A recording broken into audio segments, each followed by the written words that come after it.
Isang magandang umaga po sa ating lahat.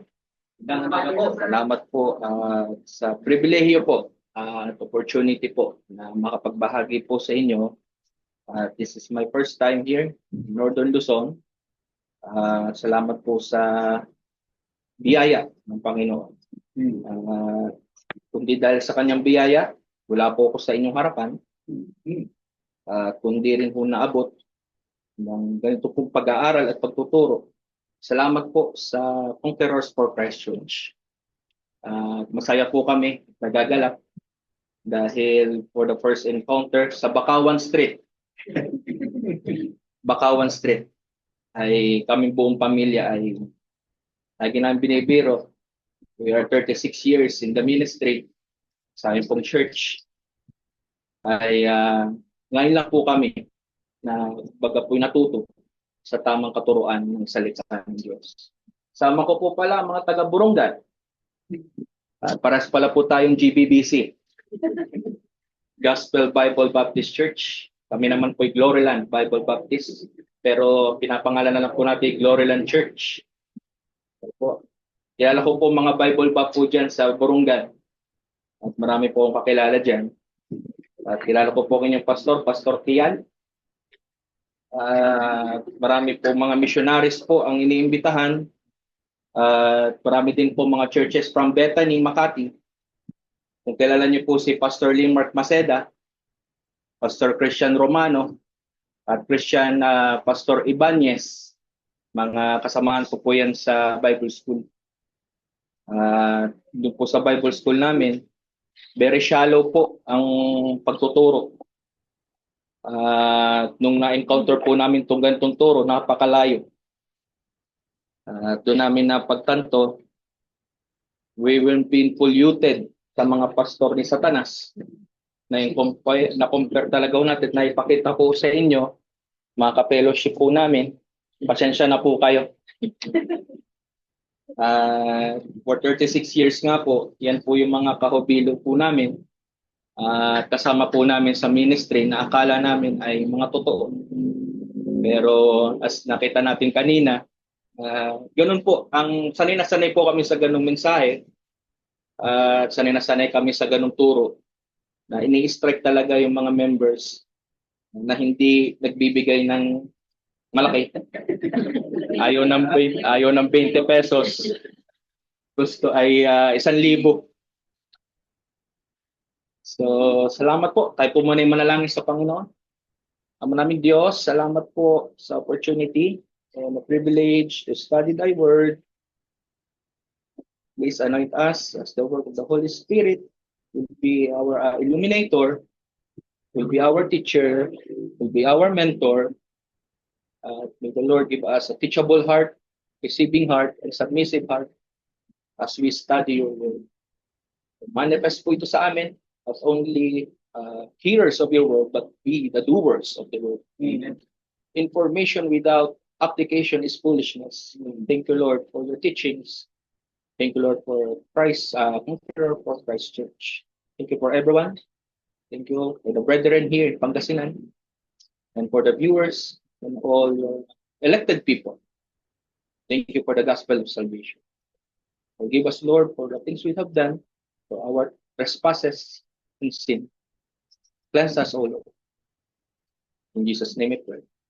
Amen. Tatakal po natin ay walang akong ibang mensahe kundi ito pong mga libro ho na pinag-aaralan natin. Sapagkat yung mga libro, dinispatch ko na. Pero hindi talaga papayag ang Panginoon na sa kanyang mga pinili ay hindi maglalagay ng mga dinamit na magsusupply ng mga libro, mga materials. Pag nakikita ko pa lang si Sister Shirley, parang as of now, talaga ako kinakabahan. Dahil kaharap ko ho ang mga, syempre, especially mga teacher. Matagal na po kayo sa ganitong pagtuturo. Ako po yung baguhan lamang kasi sanay kami sa kung anong masabi, mabasa, makita, maisip, yun na lamang po ang sasabihin. Mm-hmm. So ito po ay isang encouragement din po sa akin. Bukatin po ninyo yung mga Bibles in Colossians chapter 1. Colossians chapter 1 verse 9. At ang gusto ko pong i-topic po sa inyo ngayon at gusto ko din po may apply sa aking buhay. Kasi information without application is foolishness. Kaya makita po natin yung courageous conviction. Ano po?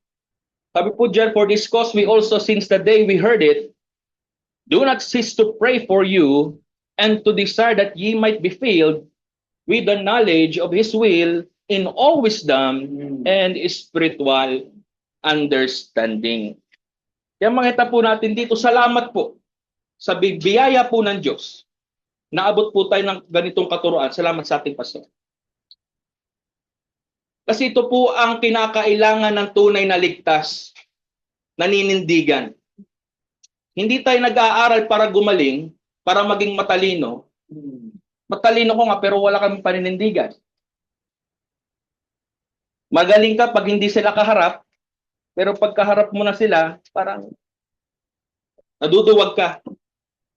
Kasi sa ganitong katuruan, marami talagang magiging kalaban. Tama? Wala kang magiging kakampi. Ituro mo ang tama, galit. Pag mong ituro ang tama, kabati mo sila. At hindi rin malayo sa amin ang mga nag-o-oppose at mga nagkikriticize. Kaya nga sabi ng Timothy, maglalabasan sa inyo ang mga false teachers. Hindi galing sa labas, kundi galing mismo sa loob. Ang karamihan, hindi lang iisa. Napakarami. Kaya salamat po sa pananalangin po natin at pagtutulungan. At mabawiin sa amin ang church. Babawiin. Ang kagandahan po nito, as the courageous conviction is concerned, hinihintay namin. Haharapin namin. Ewan ko po kung sila'y pupunta o hindi. Pero marami tayong backup. Kaya hindi po kami nag-iisa. Opo. Nandoon yung katapangan natin at paninindigan natin sa katotohanan. Kasi hindi natin, pagkatotohanan kasi ng Biblia ang nai-input sa atin, hindi natin mawari yung hiwaga ng salita ng Diyos. Talagang ang trabaho ho ng pastor napakahirap po. Talagang nabasa ko yung libro ng mission, ng isang misyonero, ng isang pastor, I am not qualified. Sa pag-aaral lang po ni Pastor Bihag, hindi ko kaya yan. Oo. Bagamat Bible buff, mga tamad yan eh. Pera-pera. Pag may pera, masipag. Pag may pera, baga na ka mag-preach. Dynamic.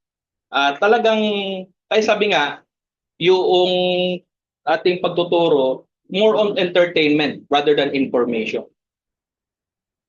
Maaring ang pagpipreach ay parang nag-a-acting ka lang.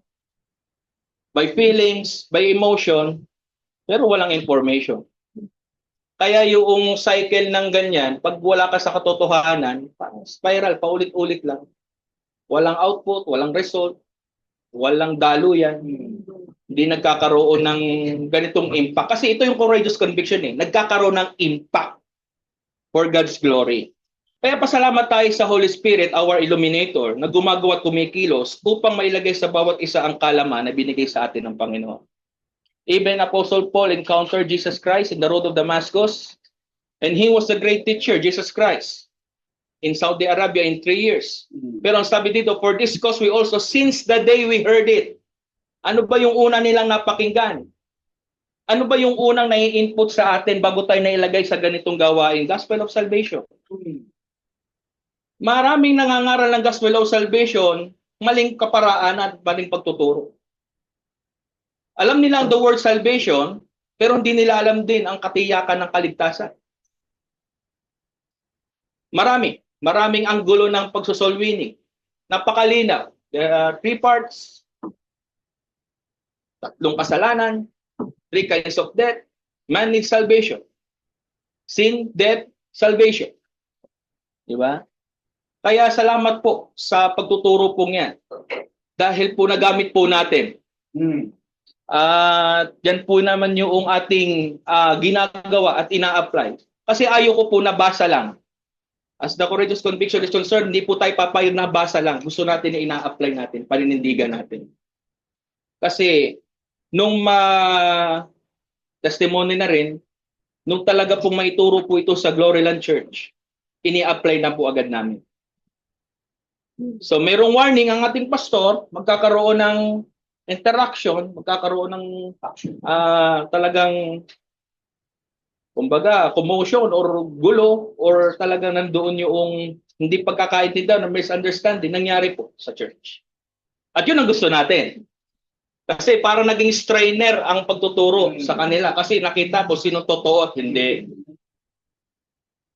For 36 years, huwag mong pakikialaman ng aming kaligtasan because hindi kami magtatagal sa church na ito kung hindi namin alam na kami ligtas.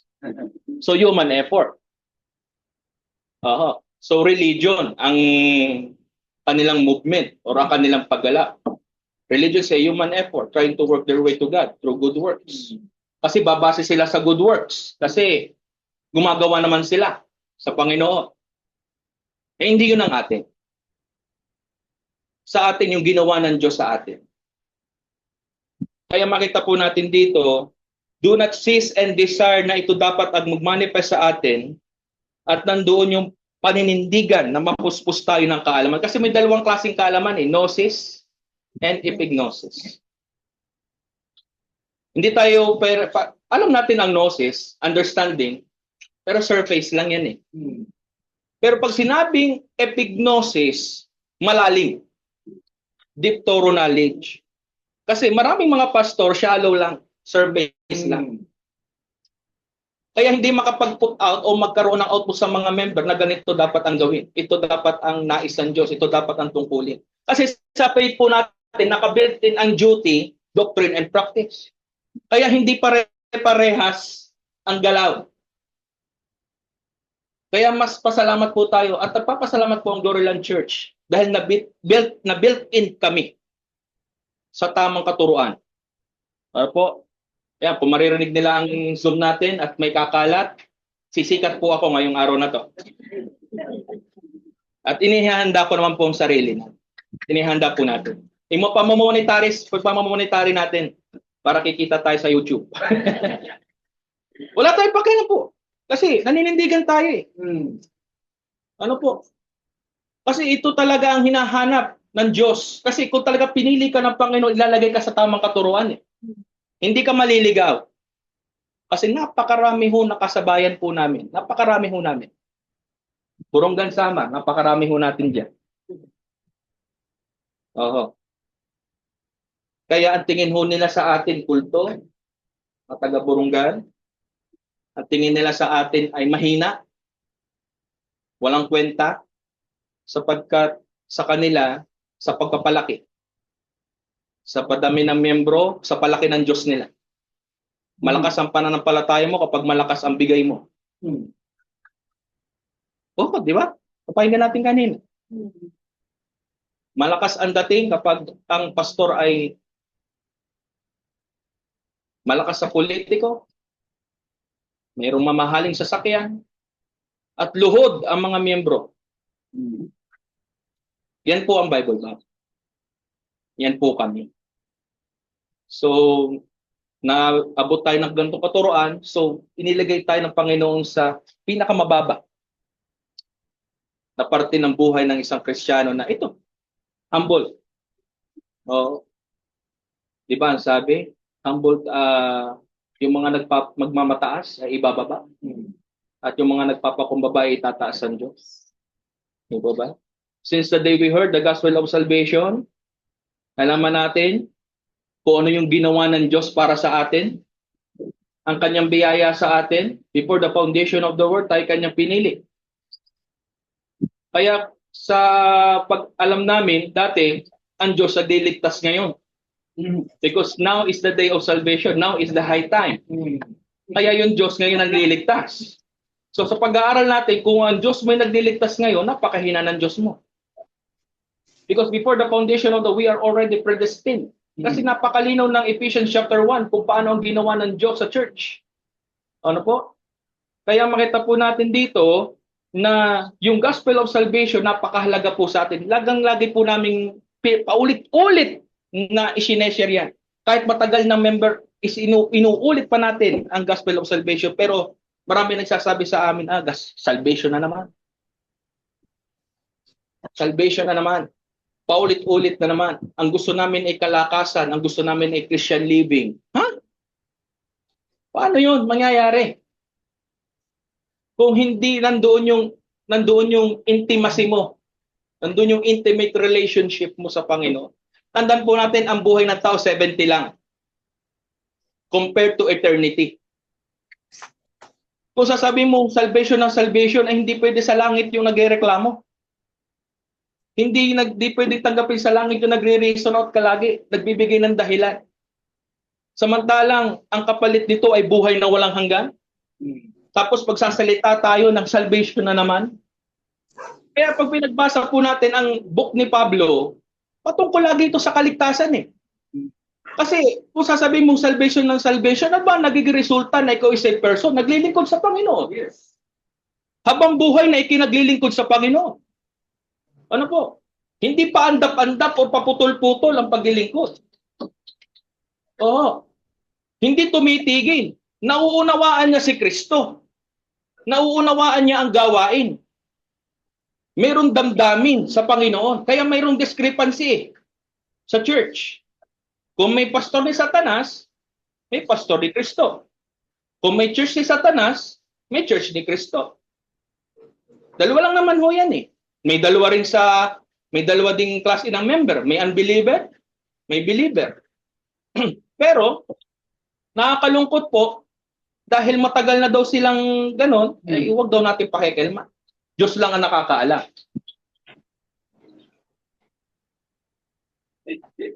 Di ba? Diyos lang ang nakakaalam. Di ba yung for we know in Corinthians chapter 1 verse 5? The oidamen, and for we know that we let these earthly things. Ibig sabihin, hindi mo alam at Diyos lang nakakaalam ng kaligtasan. Hindi rin alam na sister na may approval. Kaya sinabi ko, ligtas ka, yes. May approval ba ng Diyos? Anong aga?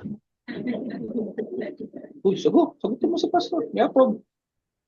Eh kung sabi ng Diyos ay hindi at kiniklaim mong oo, paano yun?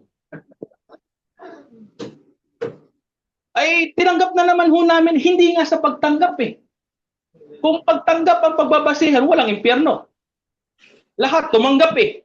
Sa mission po namin sa Chaong, noong ako po ay nailagay doon, na-install as a missionary, 3 years ko pong natrabaho, 47 o 45 souls na nabautismuhan ko within 3 months. Ang bilis.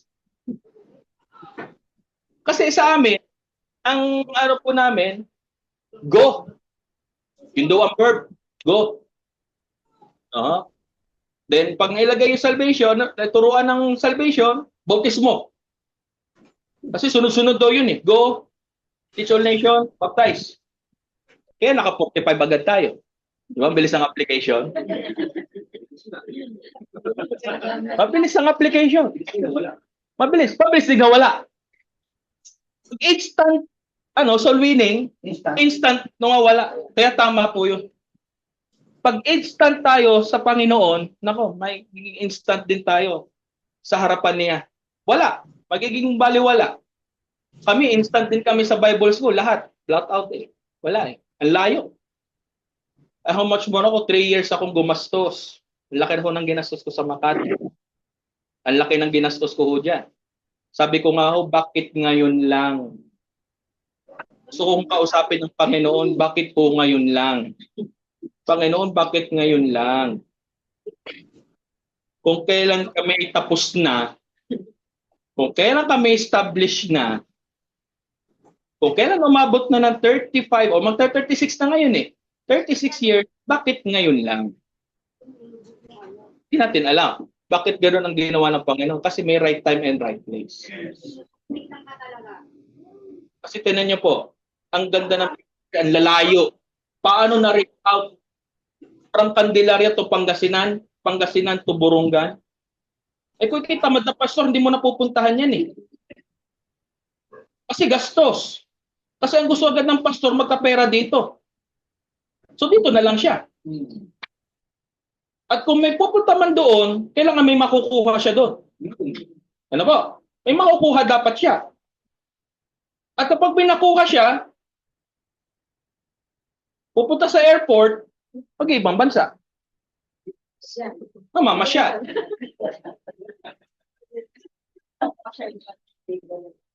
Di po ba? Hindi po ganyan po ang gawain. Hindi po naiintindihan ang tungkulin. Hindi naiintindihan. Kaya nga po as courageous conviction is concerned, dapat talagang punaunawaan lang po ng mga kasamahan po namin. At talagang wala po tayong ibang priority. Diba? Ang pinaka-business ng church is kaluluwa. Yan talaga ang pinaka ng essence ng church. The purpose of the church is to have a compassion sa kaluluwa. The precious commodity. Yon. The precious commodity of the church. Kasi mentor kailangan ni pag gumadre, tama yon. Kasi gegradan ako ni pastor Baka ko'y magandang bagsak The precious commodity of the church is soul and spirit. Kaluluwa. Kaya hindi po tayo entertainment po dito. Kaya ngayon ko lang naranasan na akala ko pagpunta rito ay kasi karamihan sa mga nakakasalamuha gala. Gagala talaga. Pero dito iba. Maghapon tayo, nag-aaral. Kaya tingnan niyo po ang espiritu ng Panginoon, ang Holy Spirit talaga. Maghapon tayo nag-aaral pero hindi ho nakakasawa. Ang tagal na ho niyang rapture na yan, ng anong yan. Ligtas na tayo, New Jerusalem tapos na pero nabalik ulit. 5 beses yung napupaso na ituro yan sa amin.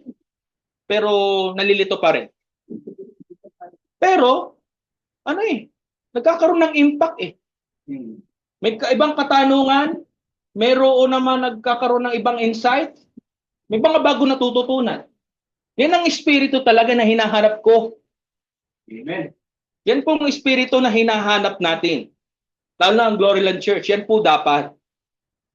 Kasi nasanay po kami ng coffee fellowship, basketball fellowship, firing. Mismong baril ho talaga. Pero kung ako ang isasali sa fire, babarilin ko na lang yung mga... Salamat po dahil nadala po tayo sa ganitong katuruan. May materials po. Salamat po sa mga materials. Bagamat hindi po ko nakakapag-abot ng libre po Talagang pagkilos po ng Panginoon. Talaga. Pinoprovide. Hindi kasi pag tunay ka pinili talaga, hindi kahahayaan ng Panginoon na maging mangmang. Kahit ayaw mong aralin, pipilitin mo. Kami, mag-grammar na kami sa Hebrew Greek. Excited. Dahil magboboses alien kami. Inspired yun. Yun talaga, ang inspired. Oo. At magkakaroon na kami ng pag-aaral sa Hebrew Greek. Magkakaroon na kami conjugation, declension. Hindi na daw kailangang aralin. Sapagkat meron nang itinranslate ang Panginoon, King James Version. At hindi rin daw mauunawaan ng mga tao yan. Sino bang pag-aaral? Sino bang tuturuan? Tao naman Oho. Di ibig sabihin, kung hindi mo na kailangan yan, hindi mauunawaan ng miyembro, di ang miyembro mo'y mangmang. Gayun lang ho yun. At ikaw din na pastor, mangmang ka rin. Sa gandang pag-aralan, napakalawak po ng Biblia. Hindi niyo matatapos. Mamamatay na lang tayo, hindi pa tapos ang Biblia. Pero may nagke-claim na preach na niya lahat. Na-preach niya lahat ang Bible. Ang galing. Dahil THD, DD, DVD, di ba? Mga ganyang, may mga ganyang ranggo. Kasama sa aming mga pastor, may mga ranggo po yan. May reverend, may bishop. Pag sa aming mga missionary, ipitsugin lang kami. Dahil papasok pa lang kami sa ministry. May mga doctor of theology, may mga reverend, may mga bishop, may rook, may horse, may pool, lahat po yan. Kaya makita po natin dyan, kalukuhan po talaga. Talagang si Satanas po, kalaban po talaga natin. At kahit hindi mo makita ang Satanas, mga viewers po natin, ay katabi mo at kasama mo. At nakikita mo ang ugali talaga na ito pala yun, sila pala yun. Dahil gusto ko nang makakita ho ng mga ng Satanas, talagang hindi ko makita. Ay nung napag-aralan ho natin ito, talagang nakita ho natin. Talaga nag-anyong tao. Marami ho talaga. Kasi ang tunay hong ligtas, hindi lang sumusunod sa tamang turo, namumuhay po sa tamang turo. Yes. Namumuhay po sa tamang turo. Kasi kung sasabihin mong tama ang turo doon, anong application mo ngayon? Paandap-andap ka nga, sister eh. Para kang cake, occasional lang, dadalo. Pag birthday ng pastor, pag anniversary, pag conference, di ba maghahanda tayo mga taga-Borongan pag conference? At anniversary, Sister Nita. Oo. Talaga'y paghahanda natin ang mga pastor. At may mga kasamahan ho tayo dyan na doon lamang dadalo, di po ba? Pero ligtas daw. Proud to be a Baptist. Yes. Kaya naiintindihan ako ng mga taga-Borongan. Kaya ang pagsasalitang ito ay sa taga-Borongan. Mga kapwa Bible Bap yan eh. Oo. Hinihiwalay ang sarili sa takbo ng mundo. Kahit mga pastor, hindi rin hinihiwalay. Nakikipag-compromise tayo. Politika, may eleksyon. Nako, pag ang mga simbahan ay may mga canopy na nabigyan niya ni Mayor. Oo. 'Di ba kami mga simbahan may mga canopy? May mga bigay ni Helen Tan. Oo, may mga Suarez. Doon sa harapan ng simbahan nila, yung court nila doon, yung basketballan, nakalagay talaga. Oo, donated by Ibig sabihin, yung pastor doon, ay pag-compromise. At nabigyan yun. Di ba? Kaya tama yung testimony ni Sister Angel, humihiwalay talaga. Nako, grabe kami mga kabataan ngayon, upgraded din. Ang current trend ngayon, very upgrade. Ano po?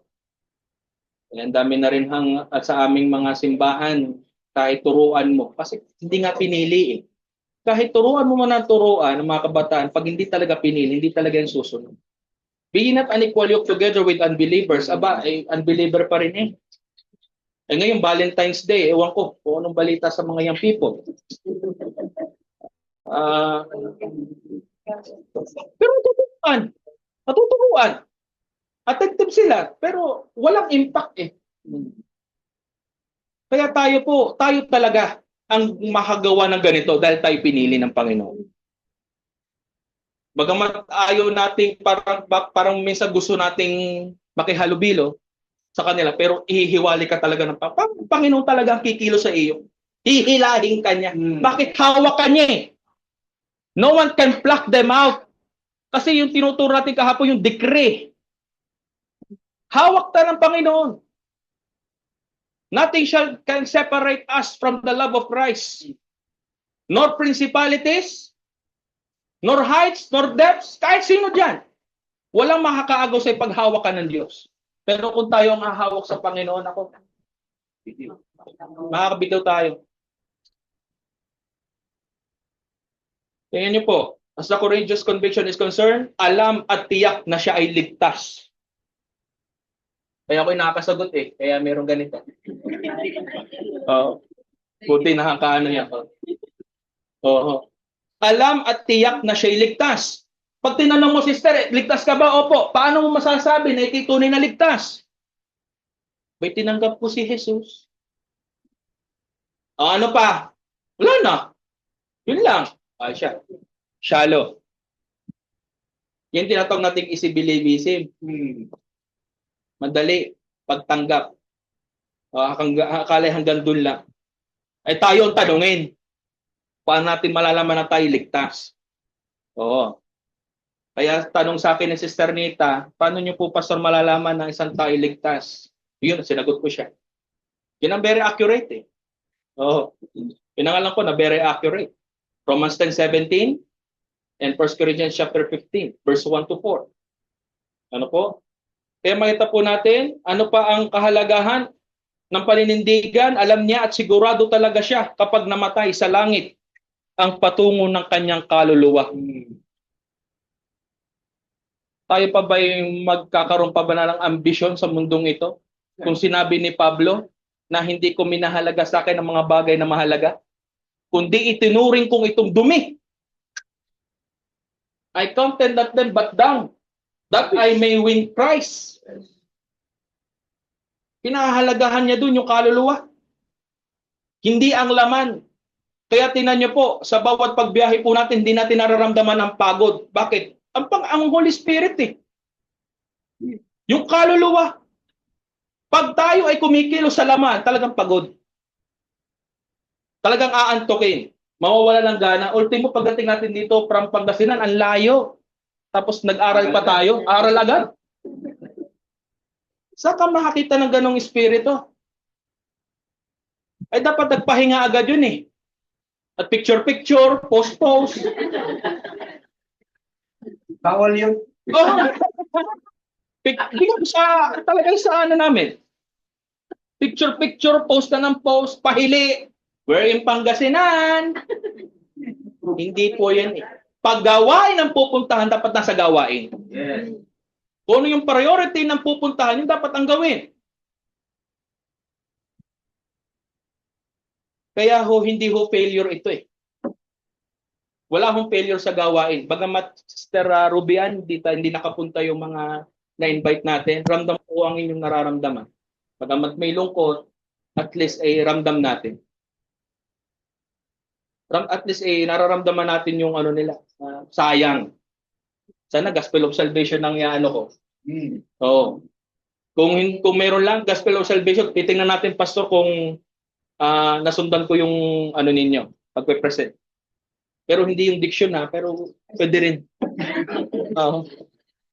Kasi kaya ako nag-itim ngayon, ang pastor lagi nakaitim. Ang buhay niya ay inilaan niya sa Panginoong Hesukristo. I am crucified with Christ, nevertheless I live. Yet not I, but Christ liveth in me. Kaya delikado kapag nagsasabi kang ikay Kristiyano, pero wala kang longing at desire for God's glory. Tapos, ang babaw ng iyong pagkakilala sa gospel ng Panginoon, mahirap. Mahirap po mag-claim ng ganyan. Kasi ang tunay talagang Kristiyano, ano talaga eh, yung walang ibang priority kundi si Kristo sa buhay niya. Ang isip at puso niya ay nasa Panginoong Hesukristo. Hindi sa mga material na bagay. Kasi yan ang gusto nilang mapakinggan sa kanilang mga tenga eh. But God shall supply all, kahit nagkakamali ka, kahit nagkukulang ka, basta't nasa simbahan ka, pagpapalain ka ni Lord. Hindi po yan eh. Yun yung tinatawag nating sugar-coated preaching. Yan yung prosperity gospel. Oho. Hindi ho yan eh. Ang buhay talaga ho natin, nung tayo po nandito na sa pananampalatayang ito, na ito yung pananampalataya natin, ito yung nagko-control sa atin sa ups and downs natin. Oo. Dito nakasalalay yung pananampalataya. Kasi maraming hong klaseng pananampalataya. Pananampalataya sa pera. Pananampalataya sa pastor. Yun nga, loyalty. Oo. Loyalty sa pastor. Oo. Pag naging maganda yung kanyang buhay, lalo na pag natulungan ng pastor. Talagang himod sa puwet ng pastor. Kahit ang makita na ang flaws ng pastor, okay pa rin sa member. Kahit makita na ang baho or pag-uugali ng pastor, okay lang. Di ba po, Sister Remedios? Parang kamot ulo parang yun yung mga pastor, mga na napuntahan ko. Opo. Tingnan po, nakikita ho natin ang reality ng gawain. Ano po, nakikita natin ang mga pag-uugali ng iba't ibang mga gawain, simbahan, at ang leader. Kasi may dalawa lang naman ho yan, called to serve and called to lead. Hindi pwedeng isa ka lang doon. Serve ka tapos di ka marunong mag-lead. Nag-lead ka tapos di ka marunong mag-serve. Pag sumenyas ka lang na ganon, dapat kikilos na kayo. Ibig sabihin, pag kumilos ng gano'n, ang pastor, tubig. Kailangan kikilos kayo. Automatic yun. Pag snap pa ng ano, kailangan, nandiyan ka na agad. Kung anong kailangan. May mga ganun ho ngayon. Nag-aaktong politiko. Oo. At saka, halimbawa, Pastor James, madami kayo. Nangangaral ang pastor, nakatayo kayo. Bawat corner. Mga ganun. Kaya ho, makita ho natin talaga yung discrepancy. Ano po? Kahit tayo po ay nasa mundo, hindi pare-parehas. Bagamat nasa parehong mundo. Kasi yung we are not of this world. We are in this world but we are not of this world. Kasi kasi ho ako, mahilig ako manood. Ang mabenta ho sa akin ay Conquerors for Christ sa YouTube. Nanonood po ako doon. Ang pinanonood ko ho doon ay, di ba, nagkaroon ng nag-distribute si pastor ng mundo, may Atlantic at Pacific. Bagamat sila'y parehas dagat, parehas na nasa mundo, ibang inhabitant. Yung nandoon, hindi pwede pumunta rito at yung doon, hindi pumunta ron. Kaya sa gawa ay may ganun eh. Bagamat tayo nasa mundo, hindi pare-parehas. Kahit sa kaunawaan ng Bible, hindi rin pare-parehas. Pero ngayon, pare-parehas tayo. Totoo eh. Iisang espiritu. Kaya nga sa amin, sa Candelaria, bakit sister, tatanungin kita, isa ba ang Diyos natin? Oh. Isa bang espiritu na meron tayo? Isang bautismo. Isang katawan. Bakit di tayo magkaparehas ang damdamin? Kaya nga sabi ni Pablo sa mga taga-Galasya, nang mga ituro ko ba sa inyong katotohanan, magagalit kayo sa akin? Kasi daw iniba, nabihag.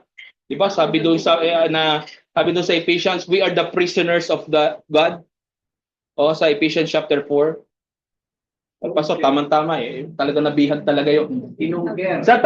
Sa Tagalog, tayo ay nabihag na kasama ni Kristo.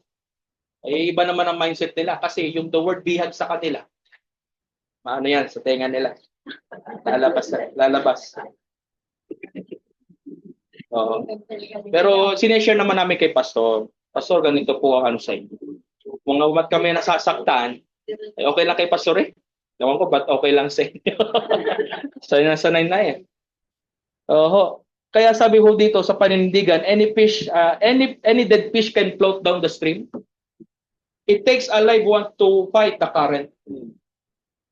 Kaya ang ibig sabihin ho noon, mga kapatid, kapag hindi mo sinubukang manindigan, and you just surrender to the condition that brings you down, then it's over.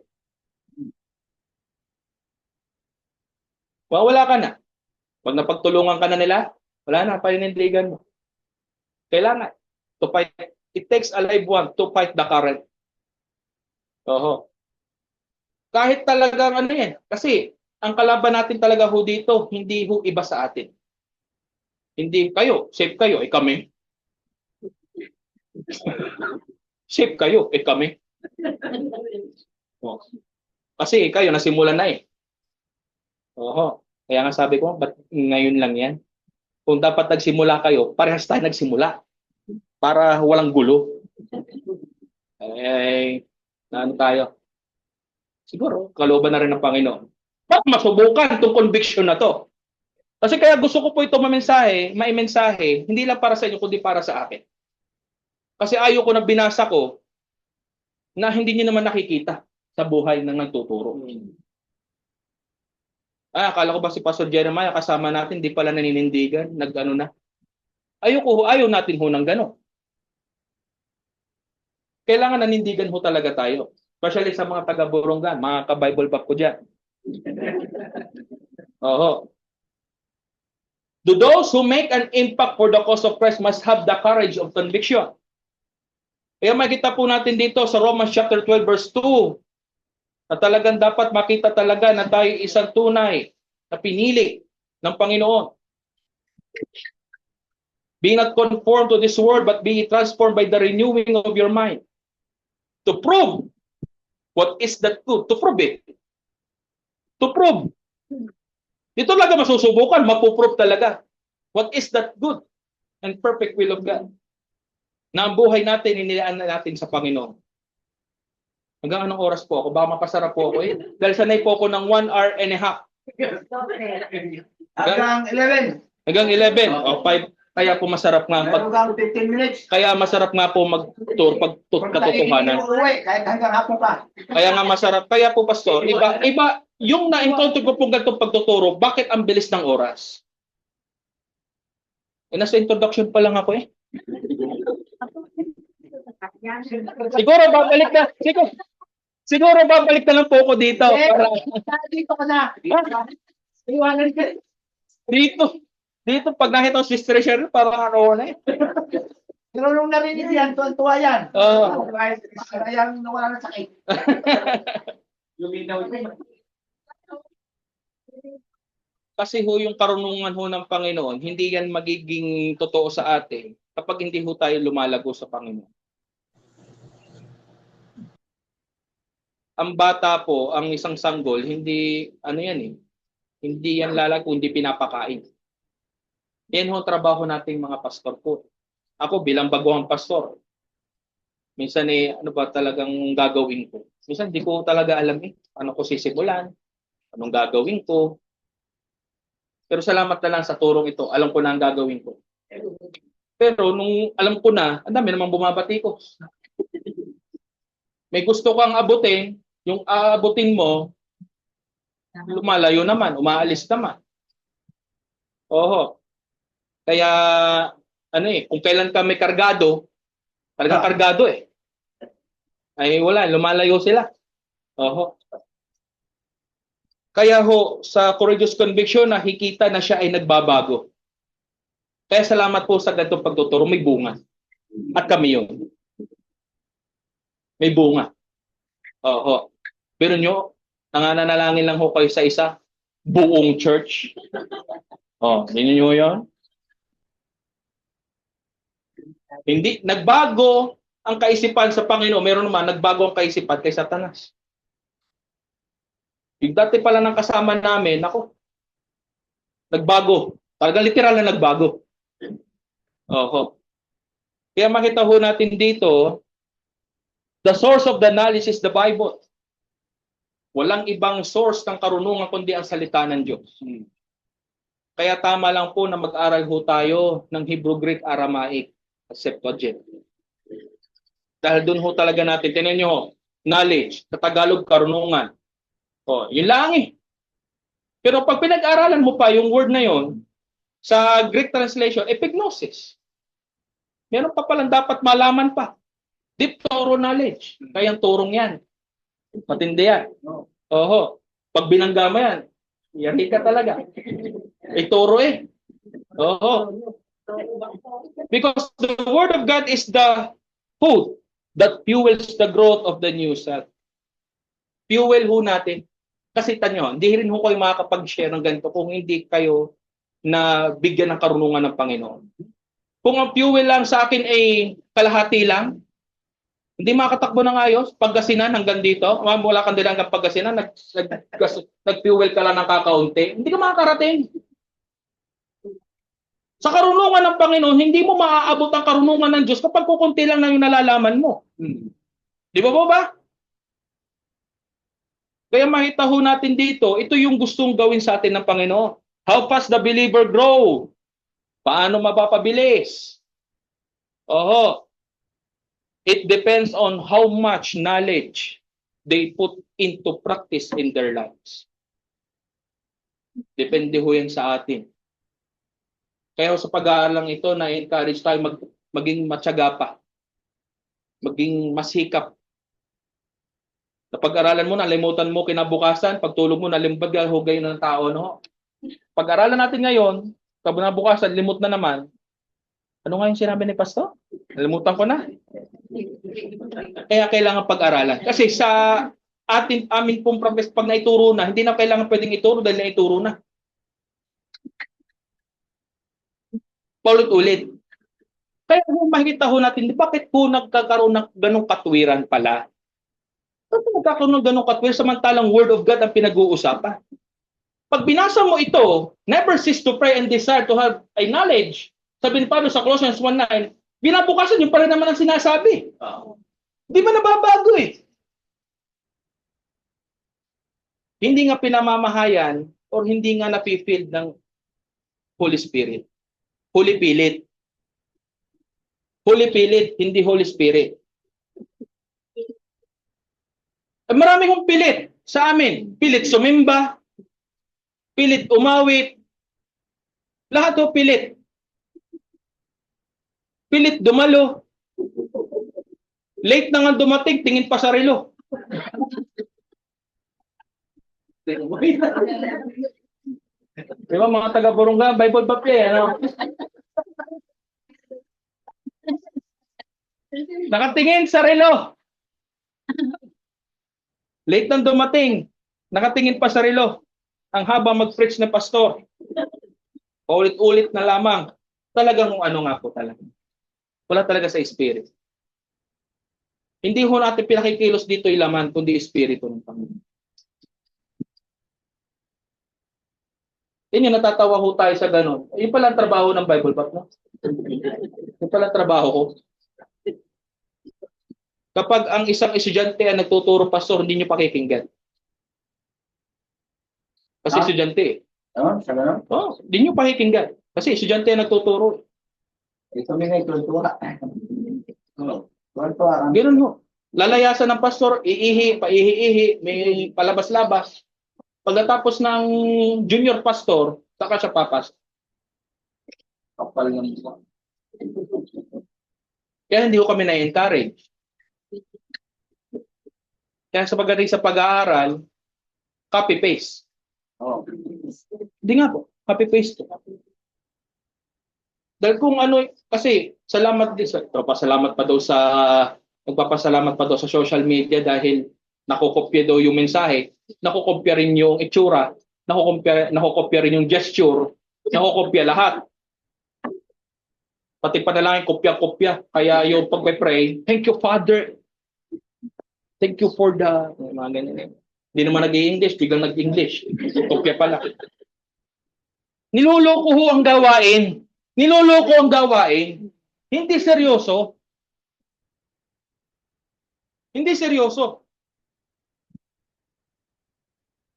Matatawag kaya ho nating mga pinili? Matatawag kaya nating mga totoo? Kaya po, makikita ho natin dito, napakadelikado ho. Perilous time shall come sa church. Akala ho namin yan ay sa rapture. Tingnan nyo, kung wala nga ho ganong karurong. Church. Sa church. Kaya pala, sabi ko nga, nung nabasa namin yung Timothy yan, di ba, kaya daw paulit-ulit, kasi nga, itching ears. Kati. Totoo pala, kati. Na ang gusto nilang pakinggan ay yung gusto lang nila na yun ang sabihin. May mga ganyan eh. Ayaw ng correction. Ayaw ng review. Ayaw ng instruction. Ano ba sabi ng verse 16? And that the man of God may be perfect and truly furnished unto all good works. Paano yun? Paano mo may a-apply yun? Kung ganoon ang trabaho ng pastor. Kaya sasabihin mo, ang problema ho ng simbahan namin, ay kaya may problema, kaya yan. Kaya ganyan. Una, problema ng pastor, naging problema ng miyembro. At pasok ng pasok ng mga miyembro hindi naman totoo. Kaya nagkakaroon ng problema sa church. Hindi naturuan bago ipasok sa church. Kaya sasabihin, pag testimony, umiyak ang pastor, problema daw sa church. E paano? Pasok ka ng pasok ng mga miyembro may problema.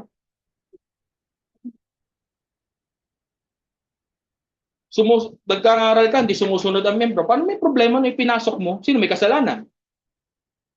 Kaya itong conquerors, wala itong problema eh.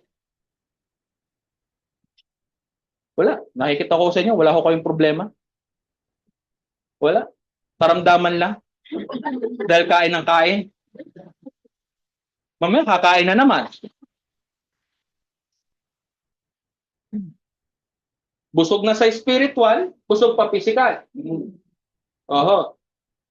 Hindi ho talaga kasi pag may ganito nga hong tayong pastor na nagtuturo ng tama, talagang hindi ho tayo magkakaroon ng problema. Spiritual. Masaya ho tayo. Talagang ito yung espiritu na gusto namin. Kaya nagpapasalamat po ang buong Gloryland Church sa Conquerors for Christ Church. Ano po? Kaya maitaho natin doon, kahit sa mga taga-burong at sa mga viewers po natin, nagpapasalamat po kami sa inyo. Oho. Kaya makita po natin doon ang pagiging anak ng Diyos, naninindigan. Pagdating sa paglilingkod, hindi pa putol-putol. Hindi pwedeng ngayon, anak ka ngayon, bukas hindi na. Anak ka ngayon dahil nasa church ka, paglabas hindi na. Mahirap po, no? Magandang testimony mo sa loob, paglabas hindi na. Maganda ang approach mo. Takot sa tao, hindi sa Diyos. Takot sa tao, hindi sa Diyos. Kaya ang damdamin ng isang tunay na anak ng Diyos hindi maaari na tulad ng panahon na pabago-bago. Paano ka magkakaroon ng fuel sa karunungan kung ikaw ay pabago-bago? Paano ma-absorb ang salita ng Diyos kung paputol-putol ka sa paglilingkod? Napakinggan mo ang salita, dapat bukas nandito ka uli. Para maunawaan ang salita ng Diyos. Tuloy-tuloy eh. Eh ang Espiritu, hindi naman yan napapagod. Yun na sa atin. Ang Espiritu ng Diyos, kailanman hindi ho napapagod. Magturo, ang Holy Spirit, as our illuminator, napapagod? Hindi. May mga pastor ho natin, kahit maghapong magsalita na magsalita. Parang hindi napapagod. Holy Spirit ang kumikilos eh. Pero pag higa niyan, ay talagang o nga, pastor, harok. Kala ko'y ako ang malakas. Mas malakas pa. Mas malakas pa. Pagdating sa paglilingkod ay hindi rin nagbabago. Ang Panginoon hindi nagbabago sa atin. He is the same yesterday, today, and tomorrow. Pagka magbabago, kung ang Diyos ay hindi nagbabago. From eternity to eternity, ang Panginoon hindi nagbabago. Tayo ang nagbabago, pero siya hindi magbabago.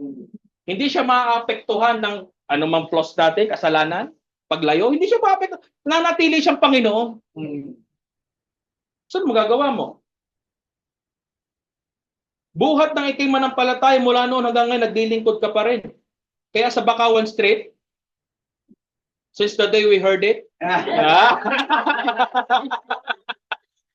sa Bakawan Street, since the day we heard it, nako, we never cease to pray and having desire. Tuloy-tuloy. Oh, dire-diretso, walang putol. Kaya sa aming Bible School, wala talagang ano yan. Parang wala ng graduation eh. Mangyayari. Ay gusto ko wala ng graduation eh. Walang tapos. Hanggat di kami natututong bumasa ng Hebrew Greek, hindi pwedeng tapusin yan. Oho. Hanggat di ho tayo natututong magbasa ng Hebrew Greek, kailangan ang salita lang lagi natin ay Hebrew Greek. Hindi ho tayo. Talagang tayong inspired. Hebrew na tayo salita mo. King James 16:11. Ako po. Wala hong mararating yan. Pero nyo sa King James Version, 16:11, 175 times inalis ang the word Christ. Pinalta ng He. Pero yung word na Christ, inalis. Pero mga taga-Burukan, proud King James. Tawa si Sister. Si Sister Rita lang makakaano sa akin. Makaka-relate niya. Hindi kayo. Nasimulan kayo sa ano eh. Kami makaka-relate niya. Si Sister Nita lang. hanggang ngayon naglilingkod pa rin tayo. Hindi pinag-uusapan ang edad, hindi pinag-uusapan kung sino man tayo, hindi pinag-uusapan dito kung maangat-angat ka man sa buhay o hindi. Wala dito eh. Wala ko nararamdaman na ganun dito. Pag wala ka, di ka papansinin. Bawal yun. Pag wala ka, di ka papansinin. Pag nalamang hirap ka, hiwalay ka. Pag sinabing magkakape sa Starbucks, hindi ka isasama, wala kang pera eh. Mga 3-in-1 ka na lang, kopi lang. Kaya ako, pag wala, nahingi ako ng baso ng Starbucks at doon ko tinitimpla sa Starbucks. O, di Starbucks din. O, magkano? Kung tuso kayo, pastuso. O, di ka makabili ng pastry, bumili ka ng malunggay pandesal, doon ka rin kumain. Nag-Starbucks. Ayun nyo kung isama ha, gagawa ko ng akin. Ganyan ho ngayon, walang pakisama. Di ba pag tayo naglilingkod sa Panginoon, naglilingkod din tayo sa tao? Yes. Yung trato natin sa Panginoon, hindi pwedeng magkaroon ng ibang trato sa tao. Call to serve nga eh. Hindi kaya ng pastor maghugas ng paa ng mga miyembro. Hugasan ni pastor yung mga paa nyo. Hugasan din ang akin. Ang sarap pa yung magputs pa. Napakasarap magpaputs pa. Kung ang magpuputs pa ay pastor. Ingali-ngali ko nga rin sabihin kay ni Pedro na pastor, ako'y paliguan nyo na mamaya. Di pwede mag-ibang paglilingkod. Paglilingkod, isang trato, pagtrato, pagtingin. Hindi pwedeng nakakaangat ka, yung isa hindi mo na kakalingain. Hindi ho ganyan ang pagtingin ng Diyos sa atin. Kaya humamatay o mabuhay, nananatiling fix ang iyong relasyon sa Diyos. Naglilingkod at tapat ang damdamin sa gawain sa lahat ng panahon. Tingnan niyo po, nung ating po itong pinag-araang gandang i-mensahe. Nagiging reality. Kasi ayaw ko magmensahe na hindi reality sa buhay ko. Nagsisinungaling dito. Sanabi ko naglilingkod tayo, ako hindi. Mahirap po yun. Hindi po tayo pakunwari po dito. Hindi po tayo hypocrite. Kung sasabihin yung mababa pa ang karunungan, ano naman? At least naninindigan. Wala, si Pastor Jeremiah, hindi ka kaya magturo ni Pastor Richard, mahina. Ano naman? Hindi ko tumayo dito, ako makikinig. Kaya lang naman yun. Pag ako'y nagtanong, pag di mo sinagot, palit tayo. Hindi ho nagsusukat dito sa personality ng tao. Kaya pag sa paninindigan, kahit sino yan, strike natin pag mali. Kung anong mali, mali talaga. Ito talaga paninindigan natin.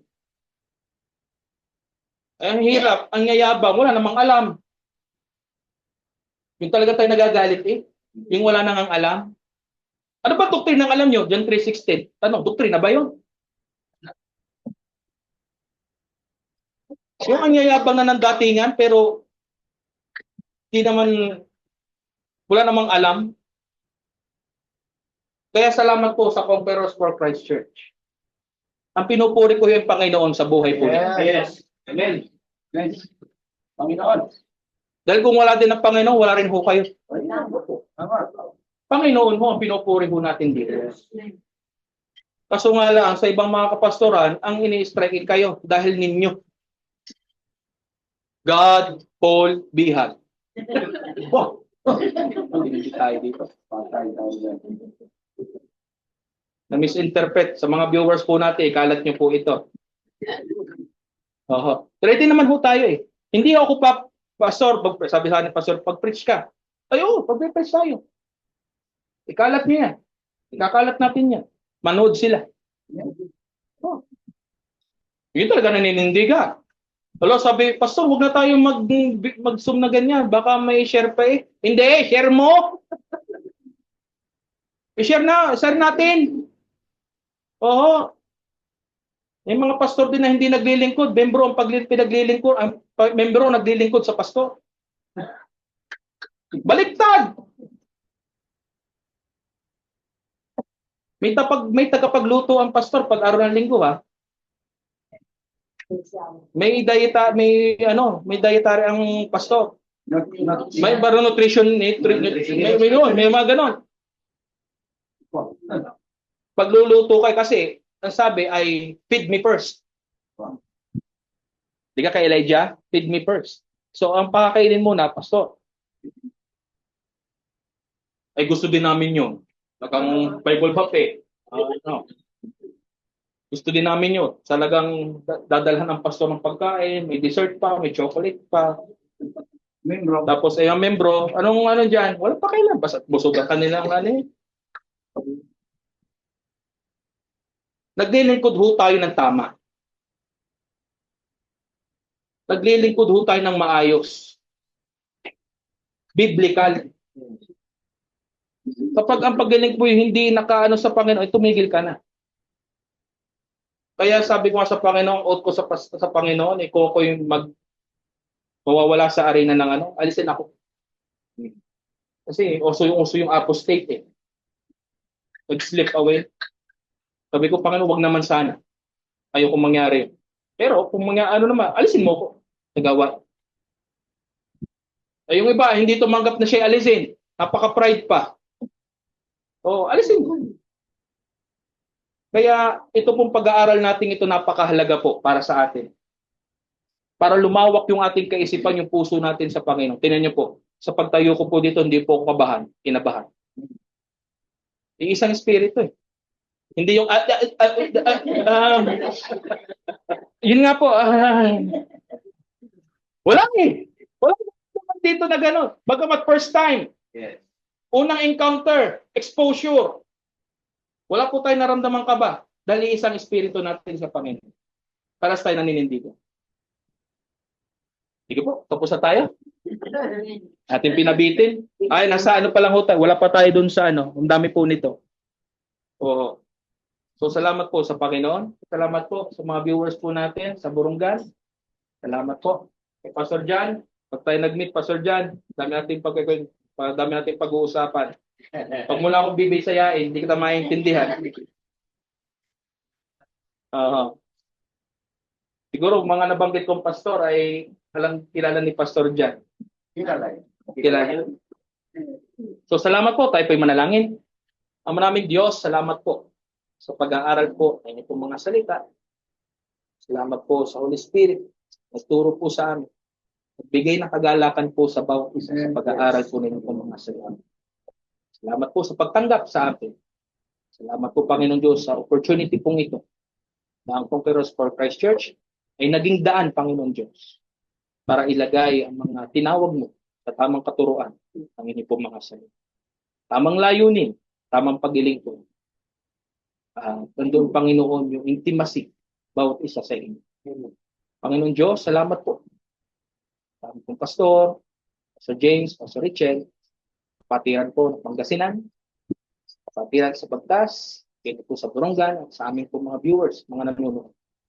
Salamat po, Panginoon Diyos, sa inyo pong mahiwaga, paggabay, at inyo pong biyaya sa bawat isa. Tawad po ang masama kasalanan. Jesus name we pray. Amen. Amen. Salamat po.